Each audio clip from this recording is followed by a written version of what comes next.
Hello, everyone.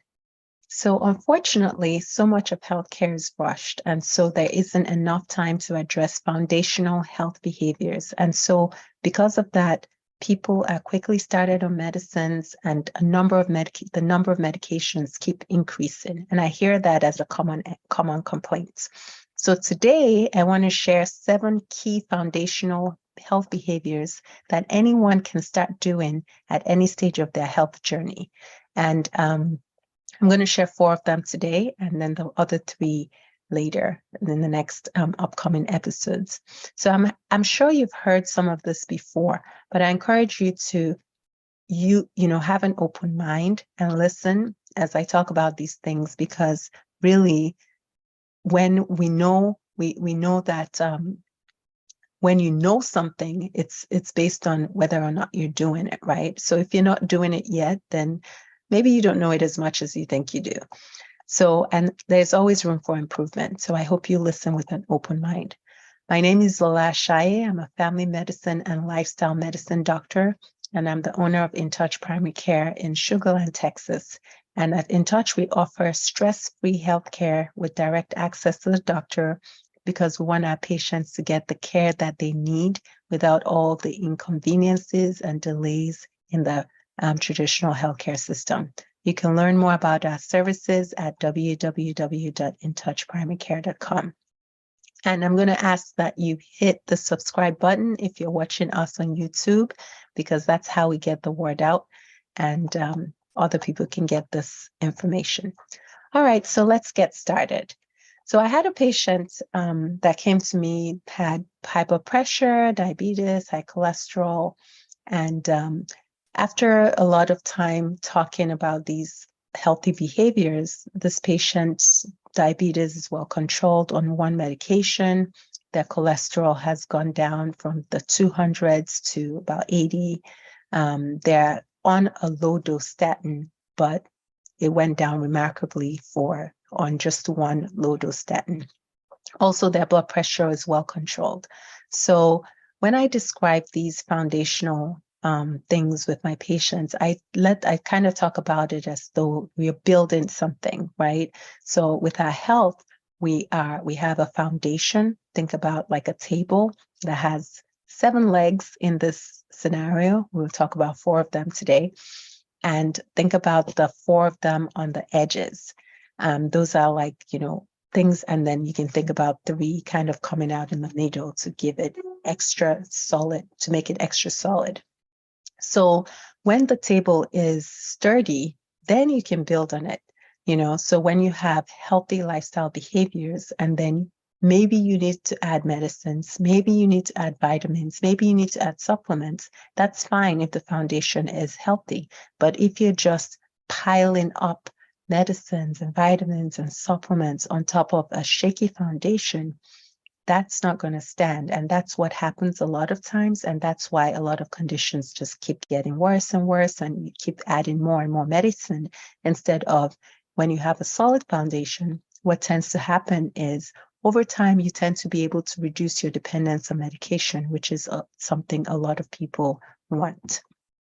Okay, so oftentimes, people wait until something happens before they start paying attention to their health. They're in a crisis, they have a condition that is diagnosed and all of that. But the good thing about these healthy foundations is you can start anytime. Even if you're not sick in any way, shape, or form, you're perfectly healthy, you can still do these things now to continue to help prevent health conditions. And if you do have health conditions already, you can do these things now to help, make sure that they don't get worse, or that you can improve them, or that you can reduce your dependence on medicines. So the point is, regardless, there is something you can do about it now, and there's something in your power to do for your health. So that's powerful. Okay, so these things are simple, and they're simple to do, and you can start with little steps. So the first one is eat more plants and whole foods. So for the most part, it's confusing to many people what they should eat. There's so much out there about eat this, don't eat this, but you can only have a little bit, or you can eat this only if you eat it with this. And people get frustrated and confused and stressed out about, okay, should I eat this? How much of this should I eat? A good rule of thumb is you can eat as many vegetables as you want. Okay, so we can add more vegetables. Most people can do that safely. Yeah, there are some special circumstances depending on medicines you're taking, or maybe you have allergies or abdominal symptoms. But for the vast majority of people, you can safely add more vegetables to your diet.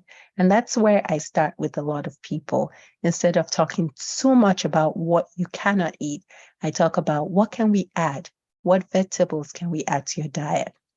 And oftentimes we can find some, and that can make a difference. So that's where you can start if you're just starting out on a health journey. You can just start by finding few vegetables that you like, write them down, incorporate that into your grocery list, and start increasing your vegetable intake daily. And then in terms of food, generally speaking, whole food. So that means food that has not been processed or has been minimally processed will be the healthiest. So these days, unfortunately, about 2/3 of our foods are processed, and that's a lot. We should be shooting for 80% of our foods being unprocessed. So we're really, there's a huge space for improvement. So research has shown that there are places in this world where people eat very healthy and have very low rates of heart disease, which heart disease is the leading cause of death in the Western world. Up to 25% of deaths are related to cardiovascular conditions. So that's huge. And there are places in this world where they don't have heart disease is rare. And in those same places, cancer is rare too. And that has been linked to a lot of their lifestyle behaviors, especially what they eat. So what we eat is very important. We can always start somewhere. We can start by adding vegetables, adding whole foods to our diet, and avoiding processed foods as much as possible. Number 2, being physically active. And I've talked about this in the past. Sometimes, when we talk about physical activity, people get, they want to do this whole production, get the shoes, get the t-shirt, get the sunglasses before they start, and really physical activity can be really simple. I like the way our coach in my practice has a metabolic wellness and weight loss program, and our coach there talks about snacking on movement. And I like the way she put that, snacking on movement, because being physically active doesn't have to be a production. You can start by just moving while waiting for your food to warm up. You can walk up and down when you're on the phone. You can make that a rule instead of sitting down. You can set a timer on your smartwatch that makes you get up, every few minutes, walk around so that you're not sitting down all day. And even as little as 10 minutes has been shown to have health benefits. So research has shown just 10 minutes of exercise a day can help improve your mood significantly. So there are so many benefits of being physically active, and also especially these days of standing up and not sitting for prolonged periods of time. So that's another thing, just making an effort to be proactive about getting up and walking around and moving throughout the day goes a long way. So that's number 2. Number 3, sleep. So this one, again, I've talked about it at length at other videos, and so you can get more specifics there. But sleep is so powerful, and there's so many benefits of adequate sleep. And we want at least 6 hours of sleep, and that you wake up rested. So that's how you know whether your sleep is adequate. 6 hours, you wake up rested, at least 6 hours. There was a study in 2006 that talked about, memory and sleep. And what they found was, what they did is they put people in 2 groups. The first group of people, they deprived them of sleep for 35 hours. And then the second group of people, they let them sleep usually. And this is after they had told them 3 words. So they gave them 3 words, 1 positive word, 1 negative word, 1 neutral word. And they had them memorize those words. And then they did the 35 hours of no sleep. And then the other group sleep as usual. And they found that the people that did not sleep had a 40% reduction in remembering the words. And the words that they remembered tended to be more negative, versus the other group who had the usual sleep ended up, remembering both the negative and positive words more than the neutral words, but they had a higher memory retention. And so we know that sleep affects memory. Not only that, it actually affects how our emotions encode that memory. So sleep is really important because it affects a lot. And that's just one example of one of the things that sleep affects. We know that it's been associated with so many other health conditions as well. So prioritizing sleep is important, trying to get that 6 hours daily, making an effort to prioritize it and not think of it as just rested, because sleep is how our body repairs itself. All right. The fourth one, and that's the last one I'll talk about today. We'll talk about the rest in the future. The fourth one is stress reduction. So stress is a part of our lives for many people, and it's not practical to completely, avoid stressful situations. But stress has been related to health in many ways. So studies suggest that 50 to 80% of illness has stress-related aspects, and the American Academy of Family Physicians reports that 2/3 of appointments have stress-related causes. So stress is huge in many people's lives. But we know that how we deal with stress is actually more important than the stressful event itself. And that's why you can have two different people have something happen to them. One of them seems to come out of it with a different result than the other one. And that's because how they deal with it was different. So the way we deal with stress can actually be proactive. And this means that we can actually incorporate stress relieving activities in our daily routine, because we know that one way or the other, there might be some stressful situations every day. And so we plan ahead and incorporate things we can do to give ourselves a solid standing so that when a stressful situation comes, we're able to handle it better.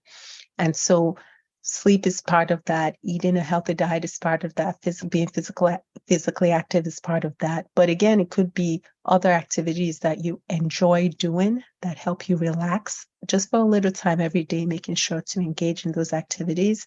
It could be things like walking, journaling, listening to relaxing music, finding something that's funny so you can laugh, yoga. It could be something like that, or it could be something more involved by like a mindfulness-based stress management practice, depending on, the level of the stress. But the point is incorporating that intentionally into our lives can make a big difference. So many of these things I've talked about are, simple things, that things we can incorporate in our daily lives, and they do make a huge difference. We've really just started looking at research on how much of a difference it makes, but it makes real differences, physical activities, and real differences in even compared to medications and conditions like prediabetes and conditions like high blood pressure. We're seeing, meaningful statistically significant reduction in cardiovascular diseases with these simple lifestyle behaviors. So it's so worth it. Instead of spending so much time on, with the doctor on medicines and things like that, if you start now, if you start early, if you're young, you don't have any health conditions yet, this is the time to start taking care of yourself so that you can prevent conditions. And if you already have health conditions, you can still do these things, build on a healthy foundation so that you can reduce your dependence on the healthcare system. All right. If you're in the Houston area and you're looking for a doctor who is proactive about your health, we're here for you at In Touch Primary Care. You can learn more about our services on our website, www.intouchprimarycare.com. You can also call us at 713-280-9985, and we look forward to helping you on your journey to better health. So just imagine that you are now working on your health and you've decided to, pick one of these things, eat more plants or whole foods, or you're trying to be more physically active, or you're prioritizing sleep, or you're managing stress better, you're doing, walking or journaling for 5 minutes every day. The beauty of this is there are no side effects. You can start on your own. You can do as little as much as you want. And these things have been scientifically proven to improve your health, reduce your blood pressure, help with your weight, make you feel better, reduce your risk of cancer. So these are simple but powerful tools to help your health. So I hope you choose something and start today. And that's what we have for today. Please leave comments, subscribe, and share with anyone that you think it might be helpful. Take care. I'll see you next time at 2 p.m. Bye-bye.